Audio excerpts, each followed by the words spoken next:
So I'm gonna stand off to the side here because I've got to look back at them like in the old days where you have to look back at the slides and use a laser pointer rather than. So go ahead to the next slide. This is just an overview of some of the work that we do in our group because many times there will be criticisms of those who speak at conferences like this that they're not practicing scientists, that they read papers and they write books. But I write very few books. In fact, I've only written one book, and I'll never do that again. And I've written chapters for books, but only at great urging. Usually I just publish papers. We publish papers in journals. That's what we do in my world. And so we work in a number of different areas. And the reason I'm telling you all this is because I want you to see that I really am a practicing scientist. I rarely attend conferences like this. I'm usually in conferences with scientists and engineers.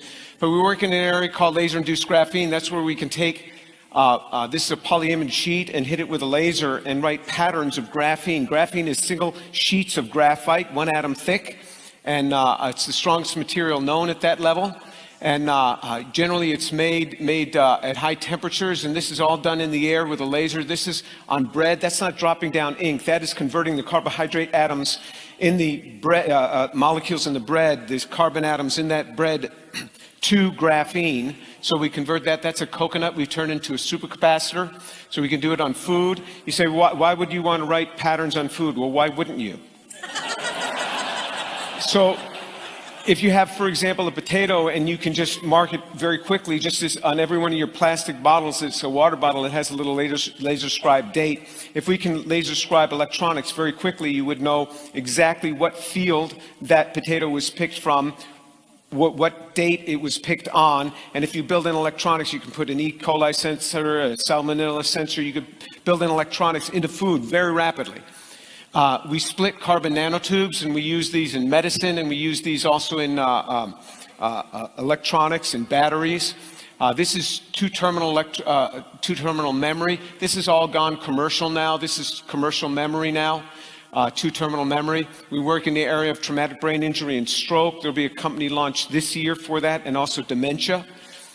We work on supercapacitors. This is where we've taken asphalt and we can trap over 208% CO2 in it, and we use it for removing CO2 from natural gas.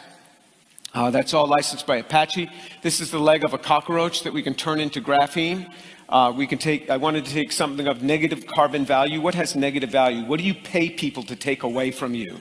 That's carbon. I figured roaches. We've done it with dog feces.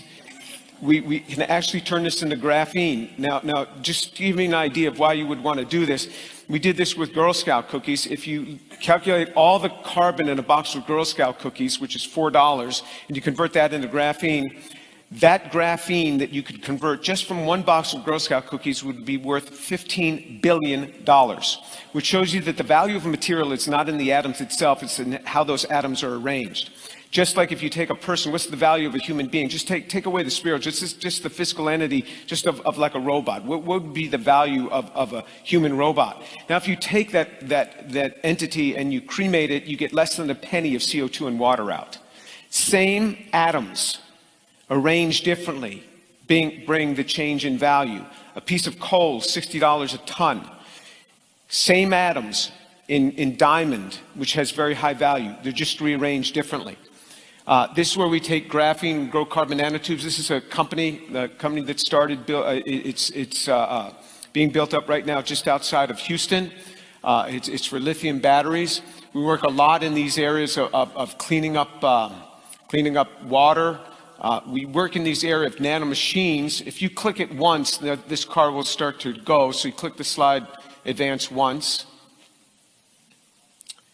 Oh yeah, that's not going to run. I forgot because it's been transferred. So, all right, that's okay. Just trust me. That moves across the surface. so this, what happens is this top part spins, and it pushes the car along. And it spins at 3 million rotations per second and propels the car. These cars are so small we can park 50,000 of these across the diameter of a human hair. 50,000 of them. And they have little motors that are all light operated. And now what we're doing is we're taking these same motors that spin at 3 million rotations per second. We put on a peptide and that'll direct it to the surface of a cell. A cell of choice depending on the peptide addend we put there. And then we activate the motor and it spins at 3 million rotations per second. It drills right through and the cell is dead in 1 minute. It's just these drilling into cells. So we're looking at this. So if you'd advance to the next slide. So these are just transitions to companies in the past 5 years. Graphene quantum dots, that's commercial now. It's working in anti-counterfeiting platforms and also for frac water tracking, 2-terminal ultra-dense computer memory, lithium metal batteries, corrosion inhibitors are already on the market. We're working on spinal cord repair, peripheral nerve repair, optic nerve repair. We want to do the works of Jesus Christ. We want to make the lame walk and the blind see. We've already made the deaf hear.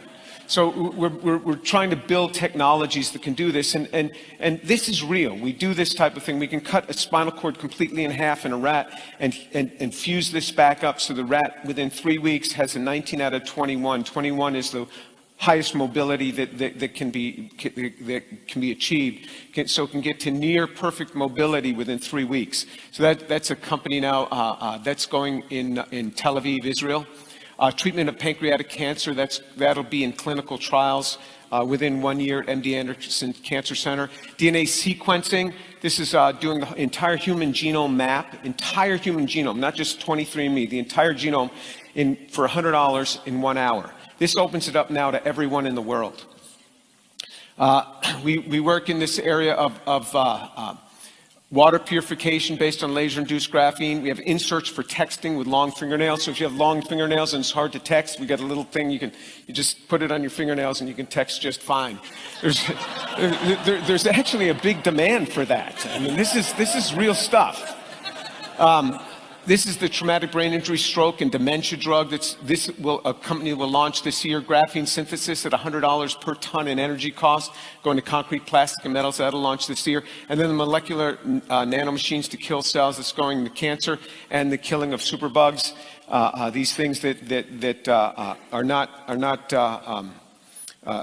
are resistant to antibiotic resistance. We can drill right through them. And a friend of mine here, Richard, is here, and he works on this as well. So these are areas. So we're real scientists. We do real things. Okay, next slide. And the next slide. This movie's not going to run, so just go to the next slide there. There's Richard there, and let's go to the next slide. That was the research group. So we're going to get into the talk at hand. I'm not going to make any reference to God, any reference to intelligent designer, or anything. I'm just going to allow science to critique the science. What do we have to say about origin of life? What does science tell us? What can we infer here? And so by choice, I am not going to mention God, because if I mention God and Jesus Christ, people will say, oh, Tour introduced the baby Jesus to talk about this. It's not a real talk. All right, this is pure scientific talk. This would work in any medical school, in any chemistry department. Next slide. So this is a cell. What is the origin of life? How do you get a cell like this? What is the origin of something like this? This is an amazing machine. A cell is an amazing machine. It's not just a blob of protoplasm. Every day it gets harder to have the origin of life, to come up with a scenario, because the origin of life becomes more and more complex every day. A cell is a factory. It has the lipid bilayer, which is extremely selective to let certain things in and not other things. It has all of this substructure in here, these little areas where energy is made in here. It has these microtubules which can form, so you can move matter from point A to point B. If you go to a factory, what you see is these overhead hanging machines that are moving materials from point A to point B. In these systems, and the way they do this is they build these racks. But same thing happens in a cell. You get these microtubules to move material from point A to point B, and then as soon as the material is done moving, the microtubule breaks down and then assembles some other place. You say, well, why doesn't it leave it there? Because then the cell would become too rigid.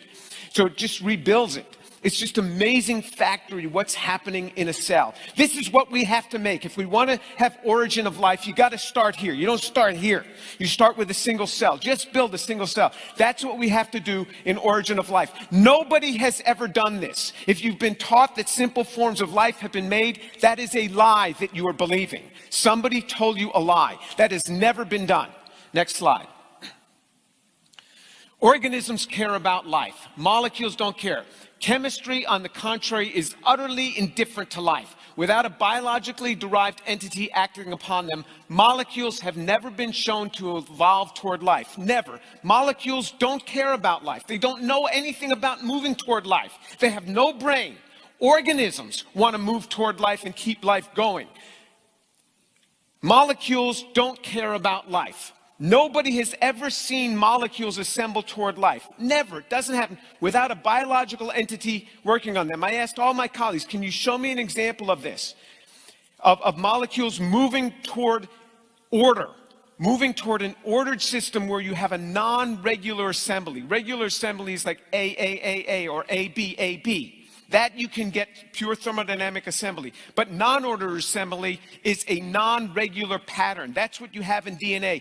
We know from computer science you have to have non-regular patterns in order to have complexity for living systems. And I asked my colleagues, do you have any example of molecules without a biological entity acting upon them, moving to give an ordered assembly that is a non-regular pattern? And they sent me papers where chemists have taken molecules and assembled them in that way. I said, non-biological entity. You can't have a human doing this. Molecules don't move toward life. Well, even if you want to have molecules move toward life and you have human beings working upon them, can the human beings do it? And the answer is no. Next slide. So almost every chemical synthesis experiment in origin of life research can be summed up by a protocol analogous to this. They purchase chemicals generally in high purity from a chemical company. All right, so that's what they do. They first purchase the chemicals. They mix those chemicals together in water in high concentrations in a specific order under some set of carefully devised conditions in a modern lab. Then they can obtain a mixture of compounds that have a resemblance to one or more of the basic 4 classes of chemicals needed for life. So what you need for life is you need carbohydrates, nucleic acids, amino acids, and lipids. That's what we know. All life we know composes those 4 building blocks. So they try to make those 4 building blocks. Then they publish a paper making bold assertions about origin of life from these functionless crude mixtures of stereochemically scrambled intermediates, much like Miller did in 1952. Nothing has changed in 66 years. Nothing. Nothing's changed. Exactly where we were in 1952 is exactly where we have remained. Think about what's been done in science in the past 60 years. Think about how we have now satellite connectivity. Remember, in 1952, there had never been a satellite. Now we have satellite connectivity. We have cell phones. We have structure of DNA. We can manipulate DNA structure. Nothing has changed in origin of life studies in 66 years. That's important to realize. Then you engage with the ever gullible press to dial up the knob of unjustified extrapolations. Watch the mesmerized layperson exclaim, "You see, scientists understand how life formed." Then you encourage a generation of science textbook writers to make colorful, deceptive cartoons of raw chemicals, assembling from cells which then emerge as slithering creatures from a prehistoric pond. That is exactly what is done every one of their experiments. It's all done like this. Every one of their experiments can be fit into this. And so what's going to happen is I'm going to go back and a bunch of you are going to send me articles. Look at this. These people have made life, haven't they? It fits into this. Trust me, it fits into this. Every one of them. Next slide. So here's the synthesis problem. If you just want to make the molecules, remember we have to make those 4 classes of molecules. If you just want to make the molecules, here's what you got to do. Molecules that compose living systems almost always show homochirality, meaning that they have one-handedness, not the other. The vast majority of biological molecules, except for very small ones like water and acetic acid, anything larger than that, they're mirror images, just like your left hand and your right hand are mirror images. They're non-superimposable. You can't put a left-handed glove on your right hand. It doesn't fit. All molecules are like that in biology. That is hard to make. It is very hard to make just one mirror image of a compound. It can be done, but it's very hard. So that's part of the problem. When you're building molecular systems, constant redesigns are needed to take the synthesis back to step one. So that take the synthesis back to step one. So in other words, when you're going and you're making something, you're like, oh boy, those conditions didn't work, my stuff decomposed. So you go back to step one and you bring through more starting material. And so you take small amounts, you try this, you try this. Anything that would be happening in a prebiotic earth, it's marching along trying to make something. If it makes a mistake, you can't pull that entity off. Very hard to pull the entity off. Once it's on there, it's on there. So you've been going along, say, for 400 million years, if you want to take these sorts of numbers, and all of a sudden it's put a wrong moiety on there. Uh-oh, what am I going to do? Well, you got to go back to step one. I got to go back 400 million years? Yeah, you got to go back there. Well, I don't know how to go back. Well, why not? Because I never kept a laboratory notebook. When you don't keep a record of it, you don't even know how to go back. You don't even know what you're going toward. Because it doesn't know that it's moving toward life. Remember, molecules have no brain. They don't know where they're going. That's a synthesis problem. And they don't know how to stop the course of progression or why to stop. There's no target. They don't know. I think we'll form life today. I think we'll make a certain cell. You don't know that. Molecules don't know that. So they're going along and chemical reactions are happening. It doesn't have a target. When you're in the lab, you're going toward a particular target. You know where you're headed. Here it doesn't know when to stop or how to stop. Maybe it's made a carbohydrate. It doesn't say, well, I made a carbohydrate. I think I'll stop synthesizing. No, it'll go on and make something else from that. It doesn't know how to stop. Time, although claimed to be the great savior of abiogenesis, that's before there's biology, abiogenesis can actually be the enemy. For example, carbohydrates are kinetic products. They undergo caramelization or the Cannizzaro reaction. They decompose. So in other words, when you make a carbohydrate, that is not the final product that would form in that reaction mixture. You have to stop the reaction.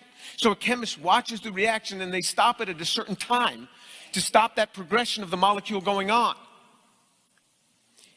If this is just undirected, unguided, it keeps going to other garbage. Carbohydrates are kinetic products, meaning that they caramelize, they polymerize into a bunch of trash. Just like when you take sugar and you heat the thing up on the oven and things turns into caramel, that's what happens to carbohydrates. They don't stay nice, simple carbohydrates. They end up actually dehydrating. A prebiotic system doesn't have the ability to easily purify the structures. You have to be able to purify, because if you cannot purify, then the byproducts build up in the system and they start using up your starting material and they start inhibiting the reactions that you want. You have to be able to do purification. Without purification, you can't work. Every chemist has to run a reaction, then you stop, you purify, you get it pure, and you go on to the next step. Once in a while, if it's a really pure reaction, you can go on one or two steps, but you have to purify. Reagent order is essential, reagent addition order. You can't just say all the reagents mixed together and you get what you got. You're making a cake, you got your flour, you got your milk, you got your eggs. You say, well, I think I'll just add the frosting now. No, there's an order to this. This is real. This is what you do in chemistry. Things have to be added at certain times. You can't just add it whenever you want to. Reagent addition order at proper timing is critical. The parameters for temperature, pressure, solvent, light, no light, pH, atmospheric gases have to be carefully controlled in order to build complex molecular structure. There's no way around it. This is what's needed. You have to have characterization at each step. This is hard to do. Chemists have to characterize things at each step because you have to make sure what you've got before you can go on to the next step. How does nature characterize? Well, right now, biological systems characterize things by every time it makes something, there's an enzyme that checks that structure. If it's not the right structure, there are other enzymes that come and chop that up into smaller pieces and try rebuilding it again. You get a mistake in the DNA. You have enzymes that run up and down the DNA, find this mistake, excise it, and then stick in the right base there.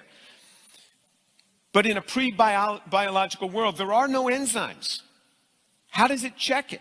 And every time, whatever it's using to check it, whatever system is needed to check it, is more complex than the system that it's checking.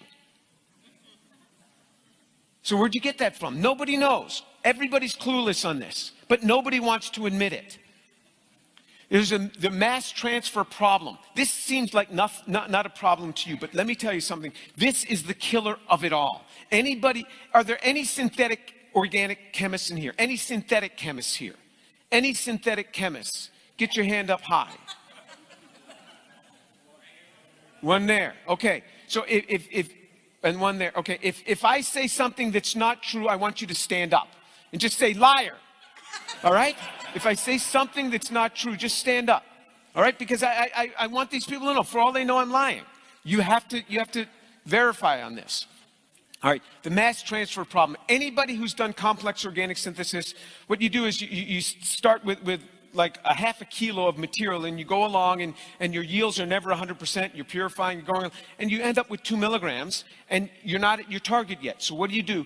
Then you go back to the beginning, and you make more, and you follow the defined route that you had defined before, and so now you can keep your yields higher, but you keep having to go back and pull up starting material from the rear. You're bringing up more material. How do you do that? So stay in nature. They started, somehow it started and then got a kilo of formaldehyde and acetone, and it's going to start combining these. So these are going to go along and start reacting. At some point, it's going to run out of material. How do you go back to the beginning and get more? Again, you never kept the laboratory notebook, so you never know how you got there. So even if you could repeat it, go down the same junky path, and you run out again. You'd never get to where you want to go. Nature keeps no laboratory notebook. Next slide. So this is just the motor part on the nano machines. We were building nano cars. We actually won in 2017 the International Nano Car Race. It was the first race. We went 150 nanometers in an hour and a half. And that sounds like a long time to go 150 nanometers, but the second place people behind us were the Swiss team. Took them 5 hours beyond us. So it took them 6.5 hours total. And none of the other international teams were able to complete the race in 30 hours. So it's not easy to go 150 nanometers when you're driving these little cars. But anyway, so this is the motor on just the car. And so you see these different steps. You reacted at all these different temperatures. Here, you have to have it at 5 degrees, then cool it to minus 10 and minus 15, and then minus 50 degrees here. And then you run these reactions. This one's done at 130 degrees. This one's done at 60 degrees. You're like, what's with the temperature? What's your problem? Why are you cold, hot? Why do you do this? Oh, because we just like to. We just like to cool things down and heat things. No, you have to. Each step needs its own parameters. How does nature know that? You say, well, it was, it's some deep sea vent. Okay. So it warmed up there. And then what? And then it left the vent. And then it, ended up at some other really cold place. And then went back. And then it went back and back and forth. Nobody knows how any of this ever happened in nature. Nobody knows. Next slide. So this is the experimental procedure. So what you do, you take an oven-dry 3-neck round bottom flask, and you charge it with 33. You add magnesium sulfate and dichloromethane, and you cool it down here, cool it down. This is just one step on that thing. And then you get the yield. This is just one step. There's all these things you got to do. You have to know what you're doing. Even if I just gave this to you, you wouldn't know what to do. So you have to be an experienced chemist to take this and to be able to repeat this. So what is a mindless abiological system? What does it know how to do? Nobody knows. Next slide. Then you have to characterize it. Once you make what you want, you have to characterize this. We have this tool called NMR, and you get these peaks. And from these peaks, you assign the structure so you can get the exact structure. This is how all the pharmaceuticals that you take, this is how the structures are assigned. You run these spectra. And you say, well, nature doesn't have to do this. It doesn't. Nature uses a more complex system. It has a different glove for every hand in nature, a different enzyme that detects structure problems. It's more complex than this. This is a general tool. But the next slide shows us how, next slide, this is what we have to write to convince our colleagues that we got what we thought we got. A combination of standard deuterium, proton, C13, depth 135, C13 experiments with standard 2D, H1 cozy, H1 NOE, boom, boom, boom. So you go all through this. Not done. Next slide. So that's part two. All of that needed to just characterize the one molecule. Characterization is harder than synthesis. It really is. Any chemist will tell you. You can make something, but it takes you a lot longer to characterize. And you have to know the structure because you have to know what to do for the next step. Nature is confronted with the same thing all the time. Making molecules is hard. Next slide. This paper had 281 pages of supplemental characterization data. I showed you a paragraph of characterization, 281 pages of that to convince the world that we made what we were making when we made those light-driven motorized nanocars. How does a dumb abiological world ever do this? Nobody knows. They're all clueless, but scientists aren't saying how hard it is. Next slide. This was the first generation motor that we put in the car. It worked, but it only rotated at 1.8 revolutions per hour.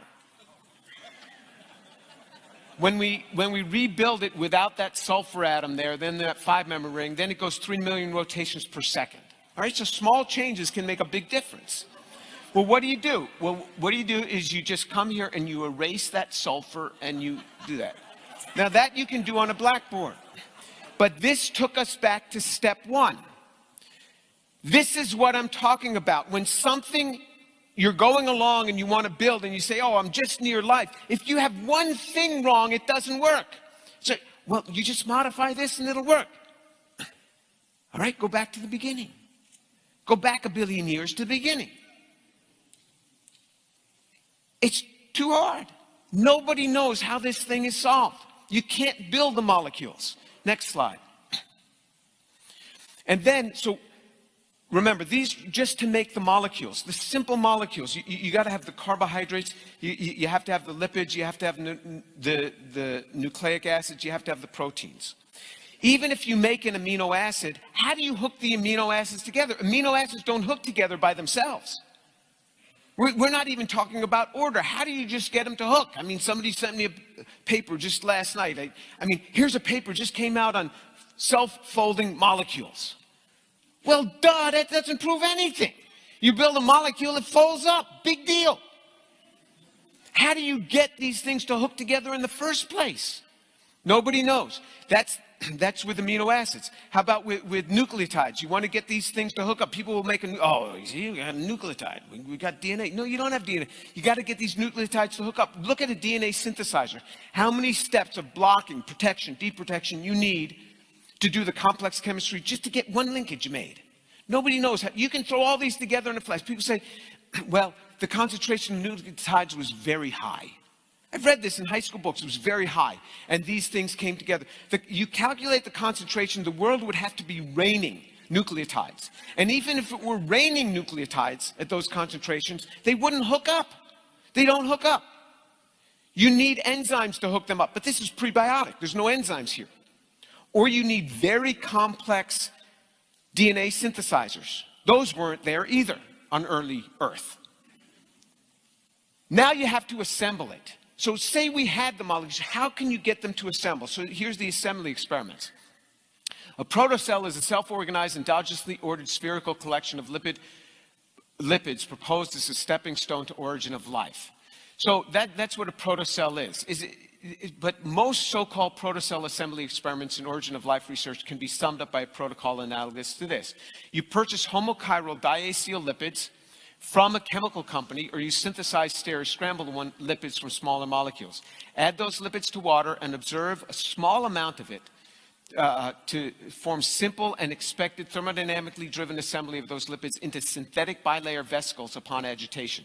Sometimes the researchers will add other molecules that get engulfed by those vesicles. Then you publish a paper claiming that the synthetic vesicle is a protocell and suggestive of early forms of life. Engage with the media, hype it up, watch the layperson be misled. Every assembly experiment, I'm telling you, can be summarized in this. Whatever you send me, don't send me anymore. I've dealt with it all right? I get enough of them. And people say, well, what about this one? What about this one? And it fits all into this. It's all garbage, all garbage. Next slide. Next slide. Okay, so the complex cellular membrane. So this is actually what the membrane of a cell looks like when it's made really, really simple in cartoon form. So researchers have identified thousands, actually 40,000 different lipids now have been identified in cell membranes. Not just one. Every protocell experiment, they use one type of lipid. Actually, a cell is made up of thousands of different types. Mixtures of monoacyl lipids destabilize the system. So when they have their monoacyl lipids, those will destabilize the systems. You can't use those.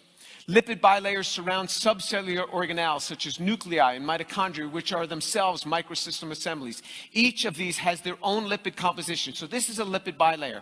You have some pointing out toward water, some pointing in toward the water on the interior of the cell.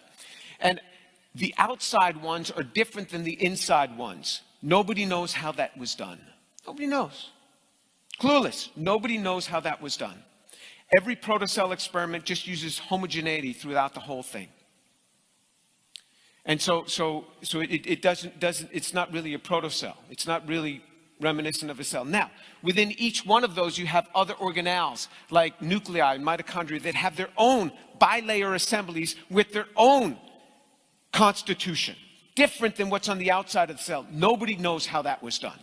Plus, these have these proteins. So there's this non-symmetric distribution. Then there's proteins that go through here. These are ionophores. That allows certain things into the cell and certain things out. Without that, you can't let anything into the cell. It's going to kill the cell. It has very discrete sensors that allow certain molecules to get in, certain other molecules to get out. It has ionophores that allow certain ions in, certain ions out to keep the ionic concentration at a certain level for maintenance of that cell. As soon as that ionic concentration gets off, you know what happens? Boom! The cell explodes because the ionic concentration has gotten off. It blebs and explodes. Nobody knows how that is done. None of the protocell experiments, none of them have these proteins going through them as these control gateways. Then there's also lipid bilayers have a vast number of carbohydrate appendages. So off of these, this is a carbohydrate appendage. It's called a glycan. The artist is just showing us a few of these. A cell is covered with these. This is how cells recognize each other. How does one cell recognize another cell? By these carbohydrate assemblies that they recognize each other. They have this recognition patterns. And so you can tell one cell from another. And so if you just take nucleotides, if you just take DNA, DNA is so complex and it has so much information. If you have 6 A bases, A, how can you arrange those? What are the different ways you can arrange it? Just that one, A. That's it. One way you can arrange 6 bases. Look at carbohydrates. If you just take the carbohydrate D-pyranose, just a standard carbohydrate, just D-pyranose, you have 6 of those. Has over 1 trillion ways it can assemble. 1 trillion ways it can assemble just with 6 of them. These have much more than 6. And if it's not assembled right, guess what? The cell dies. You change any one of the carbohydrates, it results in cell death. There is much more information stored in carbohydrate assembly than in DNA. Yeah. Much more information can be stored in carbohydrates. You want to build a massive computer? Build it based on carbohydrate assembly. Much better than DNA assembly. It's just a carbohydrate assembly is really hard to control. Nobody knows how to control this. Nobody. But somehow, on a prebiotic Earth, with nobody around, under a rock, it figured this out. How do origin of life researchers address this problem? They don't. They don't. Next slide. Interactomes. This is the non-covalent interactions that function within a cell. Nobody knows how a viable cell emerges from massive combinatorial complexity of its molecular components. And of course, nobody's ever synthetically mimicked it. An interactome is the whole set of molecular interactions in a particular cell. If one merely considers protein-protein interaction combinations in just a single yeast cell, the result is an estimated 10 to the 79 billion combinations. That's estimated by these folks at Johns Hopkins and Brussels, all right? That's not my estimation. These are biophysicists, all right?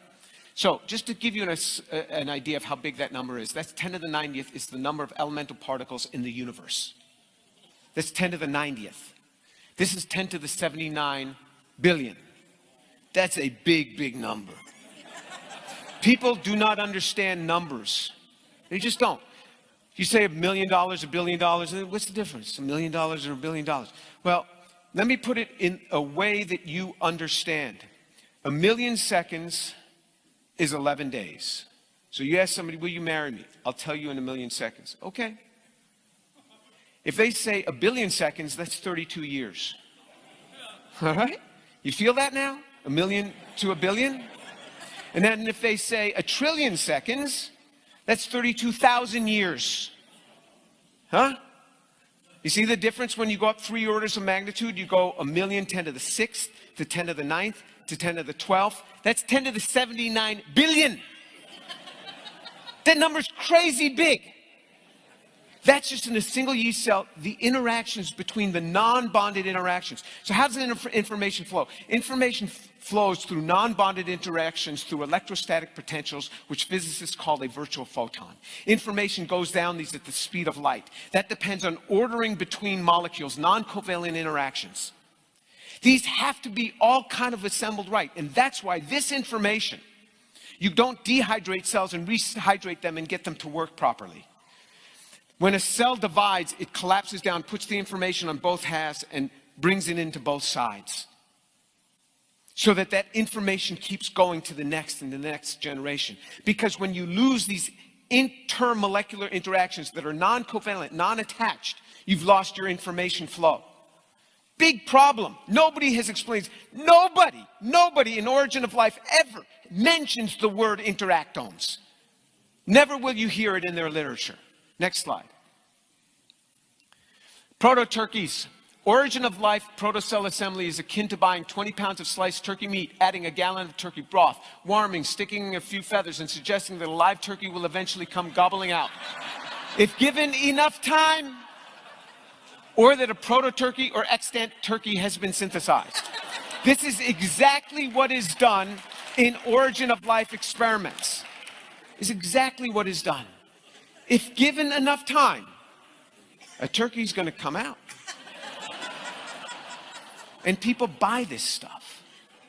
There's a whole area of research called Origin of Life research, and they've been doing this same thing since 1952. Next slide. Critical for life is the origin of information, DNA or RNA. The information is primary and the matter is secondary. We can't even get the matter, carbohydrates, nucleic acids, lipids, proteins, let alone the information. What is the code? Even if you had the nucleic acids and even if you could hook them up, what's the code? Where do you get that code? So we heard a little bit about this earlier in this conference. The information is primary. That's the information. It can be stored on all sorts of mediums. So I have an idea, and then I transcribe this onto a piece of paper, and now it's on the paper. And then I type this into my computer, and it goes into DRAM. And then when I hit save, it goes into flash memory. And then when I upload it to the web, that same information now is going through an RF wave into a box on the wall. And then from that box on the wall is going through a wire to some server farm someplace where it goes right back down into transistor-based flash memory. That same information, which was here in my hand to the paper, in my computer in several different forms, in an RF wave, same information, different medium. The information is primary. The medium can change all the time. So for example, the molecules in our bodies are always changing. It used to be said that the molecules in our bodies turn over or changed every 7 years. And that's a bunch of nonsense. They're changed continually. It's much less than 7 years. And some guys wrote, well, the molecules in your teeth aren't changed. And then I sent them, I did 1 second Google search. I mean, your teeth are constantly, you get dissolution, redeposition, constantly changing. Every molecule in your body is undergoing a proton exchange. Proton comes with a spin up, a proton comes with a spin down. Every one of these now is a different molecule in the sense that it has different atoms that make it up. Maybe the same pattern of atoms, but a different atom. You had a different proton exchange. Every molecule is continuing to change. We are dynamic structures constantly changing. What is the real me? I don't know what the real me is. If you want to say it's the matter is the real me, then you got a big problem because it's constantly changing. This is what we were talking about earlier, the difference between brain and mind. What is the real me? Next slide. You try to build a cell, even hypothetically, get the dream team, get the smartest people together. Can they build a living cell? I'll give you all the chemicals you want in homochiral form. And I'll give you even the informational code. I'll give you the whole code. In other words, you tell me how you want the DNA set up. I'll give it all to you. Now just assemble a cell. Go ahead. You got all your diacetyl lipids all in chiral form. Make your protocell. Make it, put in your peptides any way you want, set it up, get your carbohydrates out there. I'll even hook the carbohydrates together. You just tell me the pattern you want. Then you got to stick them on your cell. Can you do it? No, nobody can. Nobody's ever done it. Nobody can do it.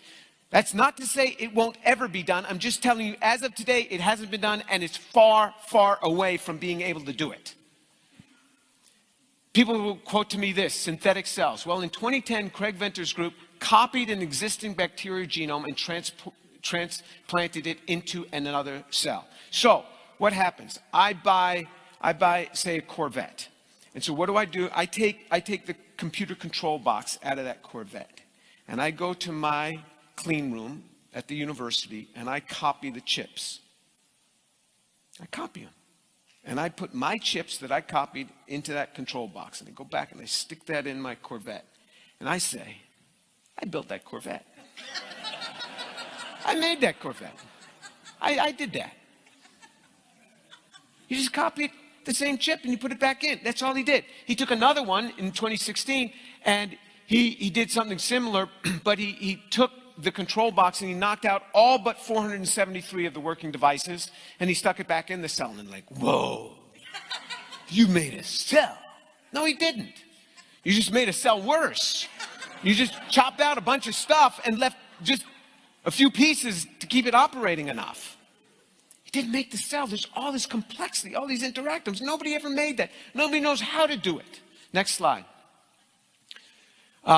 So here's what's written in books that people read, people like you. What is life? I never read these books. You never see people like me read these books. This is the masses, but this is what they tell you. So here's this science writer, Regis. He says, life began with little bags of garbage, random assortments of molecules doing some crude kind of metabolism. That is stage one. The garbage bags grow and occasionally split into two, and the ones that grow and split fastest win. That's in his book on What is Life by Oxford University Press. Well, few origin of life researchers would state it so shamelessly. Nonetheless, little bags of garbage are precisely what they've been making. And those little bags of garbage have little more resemblance to living cells than a big bag of garbage to a horse. All right, next slide. So you say, well, that's a book from 2009. Well, let me show you the primary literature. 2018 in the journal Nature. This is our top journal. You want to see what Nature will publish in this area? None of us could get away with this except origin of life researchers do. This guy is Nobel laureate Jack Szostak. Here's what he writes on how did life begin. Let's go through it. I'm interested in it. How did life begin? I mean, the guy's a Nobel Prize winner. He must know. The early atmosphere had no oxygen. It consisted mainly of nitrogen, carbon dioxide with smaller amounts of hydrogen, water, and methane.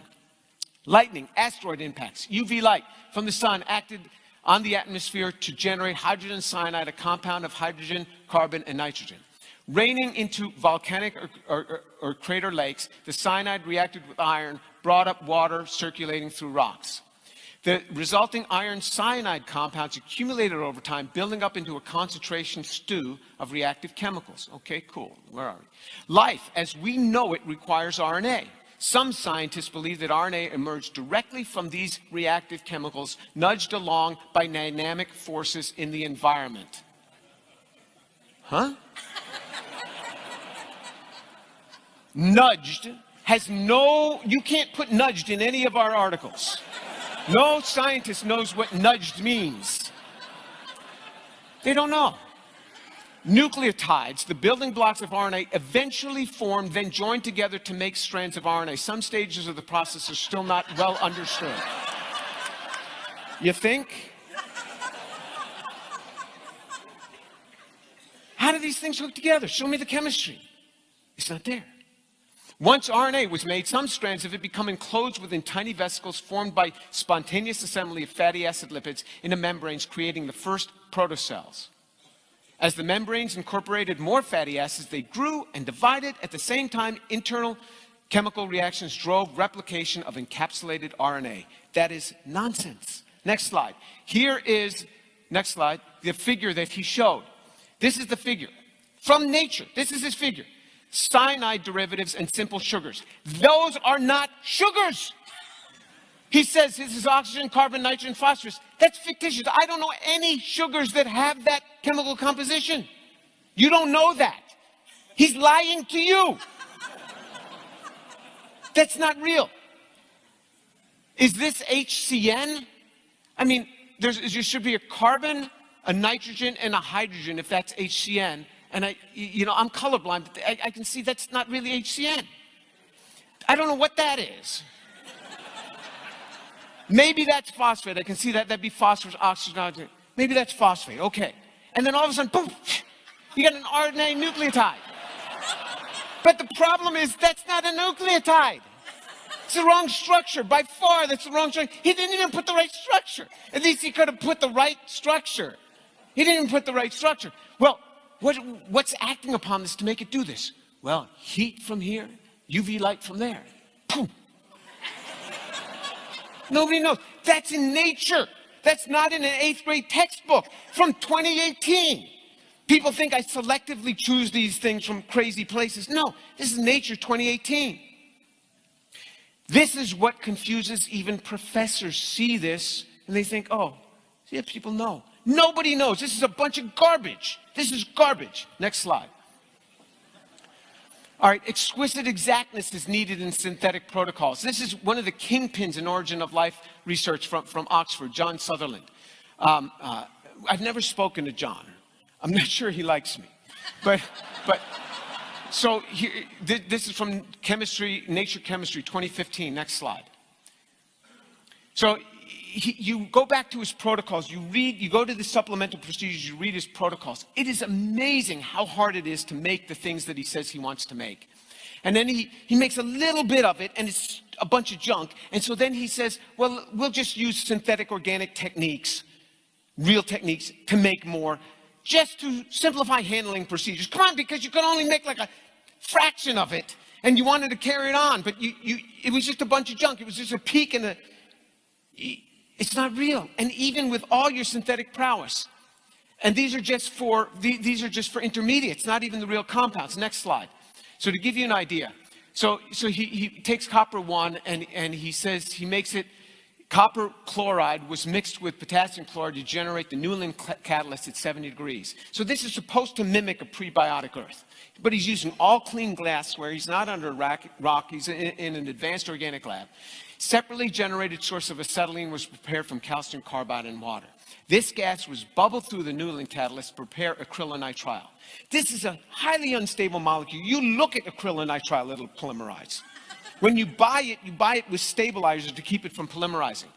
So he has to properly inhibit its polymerization and store it. Then he treats it with potassium cyanide for 1 hour with 5 equivalents of ammonia as a 13-molar ammonium solution adjusted to pH 9.2 with sodium hydroxide to generate the desired aminopropionitrile. I mean, this is hard chemistry to do. Even if I gave this to synthetic chemists, this would be hard to pull off. Hard chemistry. There's all this. Even the most skilled synthetic chemists preparing a very simple precursors to very few of the molecules within the building block class and all the precursors. And then we're all racemic at that. Next slide. Then he even goes so far as to say all the cellular subsystems could have arisen simultaneously through common chemistry. That is crazy, man. I'll tell you, if you work in the area of nanotechnology, you try to build systems. You take molecules to build into a system that functioned. He says they all could have arisen simultaneously through common chemistry. That's a lie. And it's accepted in the best of journals. This is crazy. All he made was a couple of precursors, and he's going into the assembly of all substances. Show me. If it could have happened, show me. He'll never show you. Next slide. So then here's an article from 12 December 2018. So this is like a month ago. This comes out now in Nature Communications, Prebiotic Chemistry and Human Intervention. So now they're saying, yeah, you know, if you're really going to copy prebiotic chemistry, you can't have too much intervention. So they're beginning to catch on. I'm surprised the journal took this. He says, such a pure chemical scenario is unrealistic prebiotically, but necessary. He's saying if you want to do something prebiotic, you got to have clean chemicals. He says, nobody's really explained this. Furthermore, the ideal experiment does not involve any human intervention. So this is this guy, Clemens Richard. They're beginning to catch on. Next slide. How close have researchers come to making an artificial cell? Well, we know now. We know how close they've come. How do we know? Because in November 2018, that's just a couple months ago, Science magazine, top journal, says biologists create the most lifelike artificial cells. Whoa, I want to see what they've made. Let's see how far along it really is. Next slide. So they're commenting on this article which appeared in Nature Communications in November 2018. Communication and quorum sensing in non-living mimics of eukaryotic cells. Wow, they made these cells and they're communicating with one another. Quorum sensing, meaning that they can tell distance between each other. Let me read about this. Next slide. So semi-porous microcapsules were made of plastic from acrylate polymerization containing clay, were prepared using modern microfluidic techniques done within fabrication devices. So you go into a clean room, you build microfluidic devices, and you polymerize, you make polymers around clay. That's all well known, how to do that. That's what they did. These are plastic shells. Clays have a high affinity for binding DNA because clays are positively charged, DNA is negatively charged. So you add DNA to the solution, it goes through the porous plastic and binds to the clay. Then they buy ribosomes and RNA, enzymes and reagents were purchased or extracted, and they add that to the medium. Those diffuse into. And the normal protein synthesis starts taking place, which is normal synthesis, and then some of that diffuses out of those, and then the nearby ones they add, some of it diffuses into the nearby ones. The ones that are nearer get more diffused into them than the ones further away. Well, duh, that's normal diffusion gradient. The ones that are closer get hit more often. The chemistry is going to work. Next slide. The chemistry of the exogenously added reagents will work regardless of the container, whether it's a plastic semi-porous microcapsule, as was used, in a test tube, or in a large industrial production vat.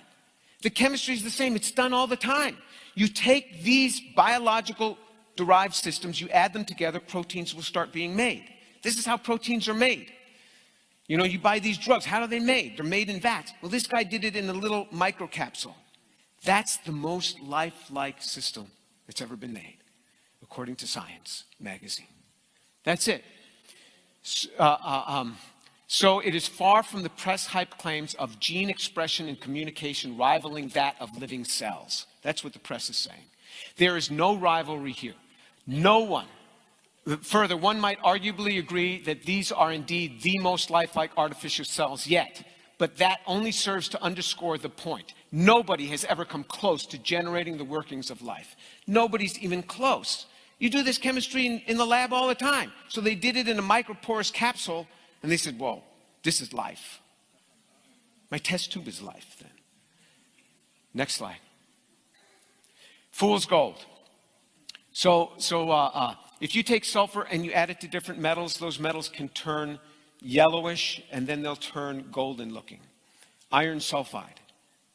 Well, when alchemists made iron sulfide,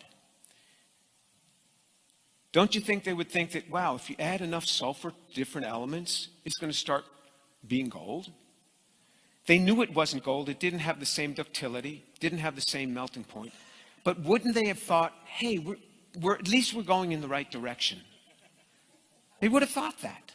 But no, you're totally wrong. You can add sulfur to any element you want all day. It's never going to turn into gold. We know now the only way to make gold from another element is you change the number of protons. Then you need a nuclear process, which is a lot more expensive than gold. So you can get thrown off.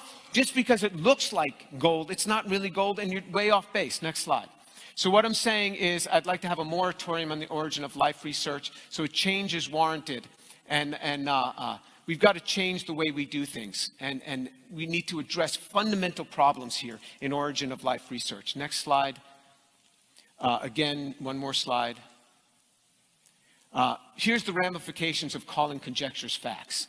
Claims that mislead the patient taxpayer are unhelpful, and the public will even distrust scientific claims into other fields. Uncorrected or unfounded assertions jeopardize science beyond a singular field, especially since there's mounting distrust of higher education in general. Condescending comments toward the public or a student, if they will not embrace our conjectures as facts, will lead to continued division between our scientists and non-scientists, which can yield public reluctance to fund our research.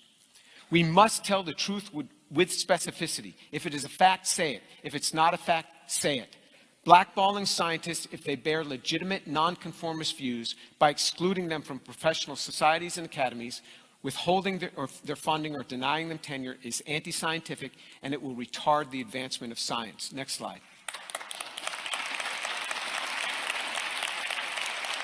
I'm just going to finish up quickly.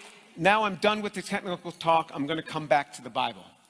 A scientific fact: water has 2 hydrogens, 1 oxygen. That's a fact. That's not going to change anywhere in the universe. There's never been discordance between the scientific facts and statements in the Bible, so there's no need to reconcile them.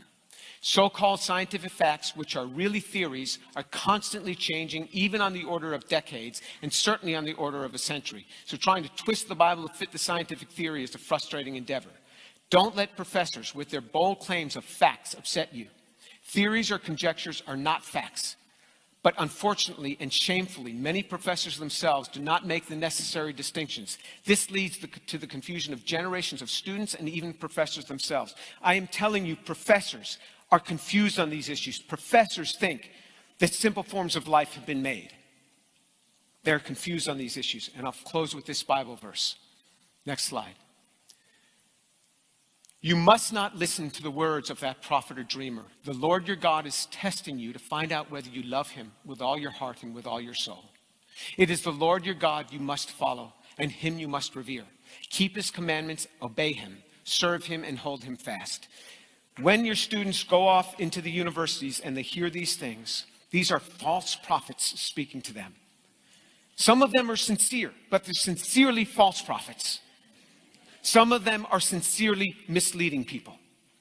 As believers, you must not listen to the words of that prophet or dreamer. The Lord your God is testing you to find out whether you really love him or not. He's testing you. Keep his commandments, obey him, serve him, and hold him fast. Thank you.